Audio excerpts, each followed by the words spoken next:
Sir ఇప్పుడు ప్రెసెంట్‌గా అంటే చిన్న పిల్లల దగ్గర నుంచి అప్ టు 60, 70s వరకు కూడా main problem stress. Yes. Okay. ఈ స్ట్రెస్ నుంచే మనకి ఇప్పుడు మనం మాట్లాడుకున్నవన్నీ కూడా దాని అండర్‌లోనే వస్తాయి. సో, దీనికి సంబంధించి అంటే స్ట్రెస్‌కి సంబంధించి మనము మన హెల్త్‌ని మనం కాపాడుకోవడానికి, మన లైఫ్ స్టైల్‌ని మార్చుకోవడానికి మనం తీసుకోవాల్సిన జాగ్రత్తలేంటి? చిన్న పిల్లల దగ్గర నుంచి పెద్దవాళ్ళ వరకు. అసలు ఫస్ట్ దీంట్లో మనం బేసిక్‌గా ఆలోచించాల్సిందంటే స్ట్రెస్ గురించి అసలు మనం ఎందుకు స్ట్రెస్ పడుతున్నాం ఆలోచించాలి. అంటే పెద్దవాళ్ళు, అంటే చిన్నపిల్లలు దాని గురించి తెలియదు కాబట్టి ముందు అంటే ఆ డిస్కషన్ కంటిన్యూ చేస్తే పేరెంట్స్ మనం ఆలోచించాలి. ఎందుకు స్ట్రెస్ పడుతున్నాము? మన పిల్లలకి అవుట్ ఆఫ్ ది 10 మార్క్స్ 10 రావటం లేదని స్ట్రెస్ పడుతున్నామా? లేదు వాళ్ళు ఏమైనా బిల్ గేట్స్ లాగా అయిపోలేదని మనం టెన్షన్ పడుతున్నామా? లేదు మా హస్బెండ్ జాబ్ పోతుందని టెన్షన్ పడుతున్నాము. అక్కడ చూస్తే 99% ఆఫ్ థింగ్స్ అక్కడ టెన్షన్ పడేది ఏమి ఉండదు. ఒక జాబ్ పోతే ఇంకో జాబ్ దొరుకుతుంది. ఒక చోట పోతే ఇంకో చోట మనం ఉపాధి ఎదుర్కోవచ్చు. సో మా దగ్గరకు వచ్చే పేరెంట్స్లో కానీ పిల్లల్లో కానీ మేము గమనిస్తుంటాం స్ట్రెస్ ఫ్యాక్టర్స్ చాలా ఎక్కువ ఉంటుంది. సార్ ఏదో అయిపోతుంది ఏదైపోతుంది ఏమీ కాదమ్మా, because this is constant evolutionary process. కొన్ని స్ట్రెస్ తీసుకుందా ఏమైనా ఉపయోగం ఉంటుందా? స్ట్రెస్ తీసుకుందా జరగాల్సిన పని ఇంకా ఫాస్ట్ జరిగితే ఓకే స్ట్రెస్ తీసుకోండి. యాక్చువల్గా స్ట్రెస్ గురించి ఆలోచిస్తే దానివల్ల జరగాల్సిన పని జరగదు, ఇంకేదో జరుగుతూ ఉంటుంది అనమాట. అక్కడ బేసిక్ కాజ్ ఆఫ్ స్ట్రెస్ నేను చెప్తాను అనమాట.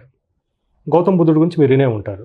ఇంతకుముందు ఒకసారి ఎవరితో డిస్కస్ చేస్తుంటే బుద్ధు ఎక్స్పెక్టేషన్స్ ఇది రూట్ కాజ్ ఆఫ్ స్ట్రెస్. ఆయన ఏమన్నా మిజరీ అన్నారనమాట.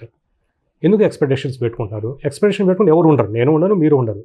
కానీ ఎక్స్పెక్టేషన్స్ రియాలిటీలో ఉండాలి.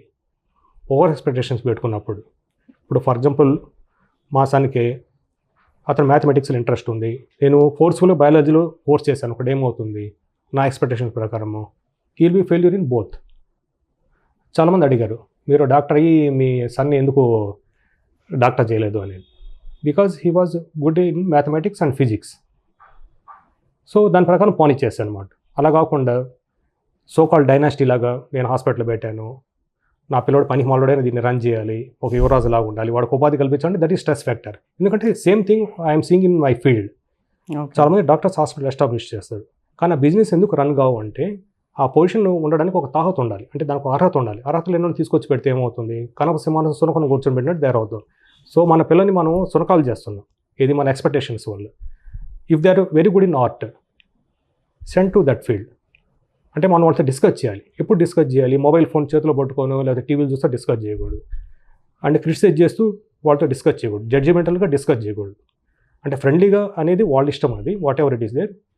నువ్వు ఏమని కావాలనుకుంటున్నామా అంటే most of the children by age of నేను అనుకోవడము 14 to 15 years వాళ్ళకి కొంచెం కాంక్రీట్ ఐడియాస్ వస్తాయి. కాంక్రీట్ అంటే ఇలా ఉండాలి ఇలా ఉండాలని వస్తుంది. అంటే పూర్తి అవగాహన ఉండకపోవచ్చు, మనం గమనిస్తుండాలి ఏ సబ్జెక్ట్స్ వాడు స్కోరింగ్ బాగా వస్తుంది అంటే మనం చెప్పకుండానే. That means they are got innate ability.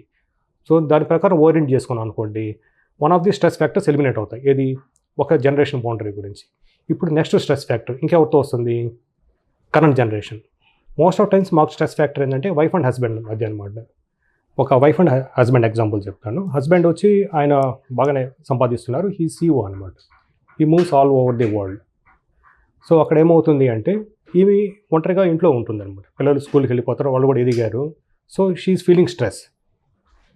ఆమె వచ్చి నాకు థైరాయిడ్ ప్రాబ్లం వచ్చింది సార్ అని చెప్పాను అనమాట. ఎందుకు వచ్చిందమ్మా థైరాయిడ్ అంటే ఏం లేదు, well off to do family అంతా బాగున్నారు, అదే సార్ బోర్ కొడుతుంది, ఏం చేస్తారమ్మా మీ అవగాహన, అదే మీ హస్బెండ్ అంటే చెప్పారనమాట ఇట్లా పని చేస్తుంది, మీరేం చేస్తారు పర్సనల్గా అంటే she has done some B Tech or M Tech but she is not working అనమాట. మీకేమైనా హాబీస్ ఉన్నాయంటే చిన్నప్పుడు హాబీస్ ఉండే, హాబీస్ని డెవలప్ చేసుకోమని చెప్పాం అనమాట. ఇప్పుడేం వస్తాయి సార్ అంటూ. సో దీంట్లో కూడా మనము ఈ చూసుకుంటే ఇక్కడ ఎక్స్పెక్టేషన్స్ ఏంటి ఉంది, ఇంట్లో ఎవరు లేరు నేను ఒంటరి అయిపోతున్నాను అనేది. So she has to spend time with her self at quality time. అంతేకాని ఊరిని టీవీ చూస్తూ సోషల్ మీడియాను చూస్తూ, అంటే సోషల్ మీడియా కూడా మనం యాక్సెప్టబుల్ థింగ్స్ వాటిని ఏది చేసుకొని గ్రహించుకొని దాని ప్రకారం ప్లాన్ చేసుకోవాలి. ఫర్ ఎగ్జాంపుల్ నాకు చైల్డ్హుడ్లో ఒక ఇంట్రెస్ట్ ఉంది ఒక హాబీ మీద, I also to rework that thing, మళ్ళీ చేయండి. For example she has got interest in photography, లేదు తను డ్రాయింగ్, లేదు ఇంకేదైనా సరే ఆమెకి బిజినెస్ ఇంట్రెస్ట్. నా ఉద్దేశం ఏంటంటే జెంట్స్ కంటే లేడీస్ బిజినెస్ బాగా చేయగలరని. If she is interest in business let you start one business from your home it self, what ever it interest. అంటే వాళ్ళకి ఏది సూట్ అవుతుందో వాళ్ళు ఆలోచించుకోవాలి. సో అదొక ఎగ్జాంపుల్ చెప్పాను. ఇట్లా రకరకాల కారణాలు ఉంటుంది. ఇంకొక నెక్స్ట్ జనరేషన్ వస్తాం. ఒకటే ఇంట్లో అత్త ఉంటారు, కోడలు ఉంటారనమాట. అంటే కేవలం సిలిమిసి చెప్పడం లేదు, మామ అల్లుడు గురించి కూడా చెప్తున్నాను. ఆయన ఒక వరల్డ్లో ఉంటారు, ఈయన ఒక వరల్డ్లో ఉంటారనమాట. ఈయన ఉంటాను సార్, ఈయన 24 గంటలు యూట్యూబ్ చూస్తూ ఉంటారు, పిల్లలు అది చూసి నవ్వుకుంటుంటారు అంటారు అనమాట.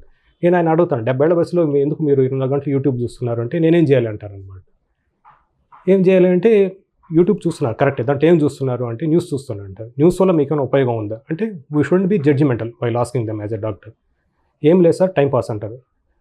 ఈ వయసులో ఏం చేయాలి? ఇంతకుముందు మనం ఒక ఇంటర్వ్యూలో చేసినట్లు ఈ వర్ణాశ్రమం ప్రకారం ఒక ఏజ్ వచ్చిన తర్వాత to broaden our perspective we have to travel the world. ప్రతి ట్రావెల్ అనేది మన దృక్పథాన్ని పెంచుతూ పోతుంటుంది అనమాట. అంటే we discover new person in our selves. ఇక్కడ మారాల్సింది ఎవరు? ప్రపంచం కాదు, మనం మారాలి. సో నేనేం చెప్తానంటే, మీరు 24 గంటలు టీవీలు చూడడం మానేసి యూ కెన్ ట్రావెల్, అదొక ఇదిగా చెప్పాను అనమాట. లేదు, you can go out side and do some social service. అలా మీ ఫ్రెండ్స్తో ఇంటరాక్ట్ కాండి. అంతేగాని 24 గంటలు ఒక చోటే ఉంటే విల్ బికమ్ కకూండ్, అంటే ఒకటే చోట మనం నేరం అయిపోతాం. సో ఇట్లా మన స్ట్రెస్ని జనరేషన్ ప్రకారం అనలైజ్ చేసుకుంటూ పోవాలండి. అది అంటే ఎవరితో మన స్ట్రెస్ ఫీల్ అవుతుంది, అందరికీ ఒకటే యూనిఫామ్ సొల్యూషన్ అంటూ ఎప్పుడు ఉండదు.